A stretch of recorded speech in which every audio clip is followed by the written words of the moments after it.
Hi everyone, Sue Cook here. I've been thinking quite a lot lately about eye movement and brainwave states and all that whole thing. And it started off, I think it was in my first year of training people in neurodevelopment. And I made this little connection, which might not be revolutionary now, but certainly in 2012 probably was. So as you know, if you watch my previous videos, a lot of people who have dyslexia have real issues with tracking, which is like keeping your head still and just moving your eyes. So one of the really big issues for dyslexic people is tracking downwards. They tend to jump and there's no finesse or ability to do it slowly, which is necessary if you're going to read. If you think about it, if you're reading across a line of text, jump down to the next line, you need precision in what you're doing to be able to read.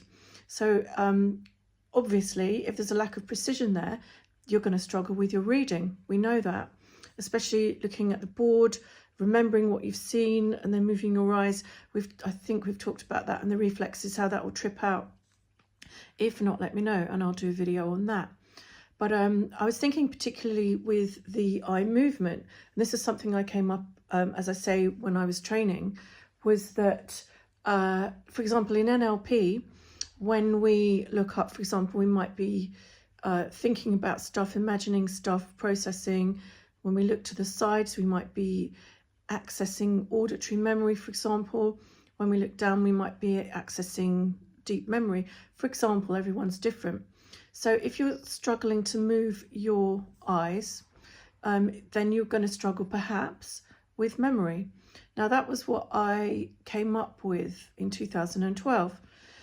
And you can see what I mean from that, I'm sure, especially if you know about NLP and things like that. And also, if you've just read a word on a page and then the page turns, there's that word again, and your brain has totally tripped out and you can't remember what it was. No memory at all of having just seen it or how to pronounce it. Now, I'm a big fan, as many of you know, of Marissa Peer, the hypnotherapist. I do a lot of her hypnosis sessions that she does free on YouTube. And what she does with us is she says, you look up, you do a couple of breaths, and then you close your eyes and then you imagine walking down 10 steps. And that takes you into an alpha brainwave state where we're more susceptible. And there are several different types of brainwave states that we go into. So Bruce Lipton will tell you that we're in a theta state till we're about 6, which is when we're like sponges and we're absorbing the atmosphere, everything around us. The alpha brainwave state takes us into a kind of, we can be like that when we're asleep. So that is, excuse me, when we're suggestible. And a gamma state, for example, is when we're highly aroused. I was just watching a Joe Dispenza video, all these different brainwave states and the things they do. So let's say that you're struggling with your eye movement, looking up, etc. Then you might be struggling, for example, getting to sleep, because we know that we have rapid eye movement when we dream, when we're asleep. So how does it all affect, the impact of poor tracking on your entire life, your memory and your awareness and different brainwave states? And I think it's quite an interesting thing to ponder, especially as it's quite simple to sort your tracking out. And also having, yoked vision where you can focus on an object in space. My son didn't have that for a while until we worked on him. But tracking is quite an easy thing to do.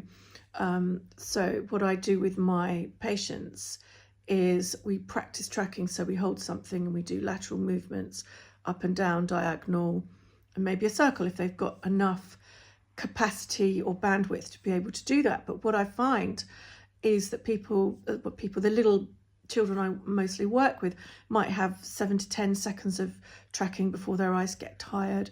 Some might have 15 seconds. So you can imagine if you're in a classroom all day, you're trying to focus on the board, and then here your eyes get tired very quickly.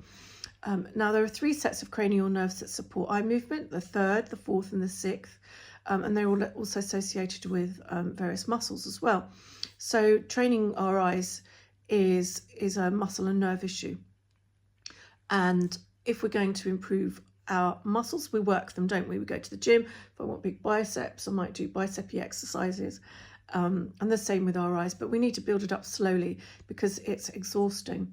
So also when you're doing tracking exercises, it's a good idea to be at a fair distance, because when we're looking in the distance, our eyes are more relaxed. So that's just a little tip there for you on improving tracking, and do it every day, but just do a few seconds of what you can actually manage and build up slowly over time. And then you'll find that not only your reading can improve, if that was your issue, but maybe accessing memory and processing and auditory memory will improve too. So just doing one simple thing can potentially have quite a big impact if I'm correct about these things. So that's just me with a little bit of a pondering and a musing on this Sunday morning. And the weather is terrible today. Well, terrible. I mean, it's been raining a lot, but actually I think the sun's out now, which is quite nice. So have a lovely Sunday, everybody, and catch you soon.